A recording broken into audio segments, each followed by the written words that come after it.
একটা ছেলের প্রথম ভালোবাসা হলো ভাই তার বাইক। বাইক আছে, তার দুনিয়ার সবকিছু আছে। মানে একটা ছেলে যখন একটা বাইকের প্রেমে পড়বো ভাই, খাওন দাওন সবকিছু ভুলা যাবো, ভাই বেড়াদার বাপ মা সব ভুলা যাবো, বাইক যদি কাছে থাকে। এতটা ভালোবাসবে একটা বাইক রে। গার্লফ্রেন্ড মন ফ্রেন্ড এগুলোর কথা মনে করেন কিছুই মনে নাই। বাইকের এতটা যত্ন করতে থাকবো, মনে করেন নিজের অতবার ধুইব না, বাইকটা অতবার ধুয়ে রাখবো। এতটা ভালোবাসায় মনে করেন একটা ছেলে ওর বাইক রে।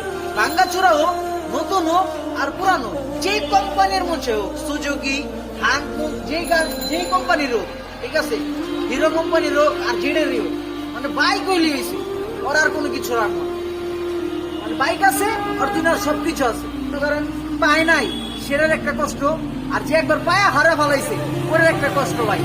মানে বাইক আছে আমার, ছিল, এখন নাই, সেই ফিলিং মানে এটা কারোর সাথে ভাই শেয়ার করুন যাবো না। মানে ওটার যে কষ্টটা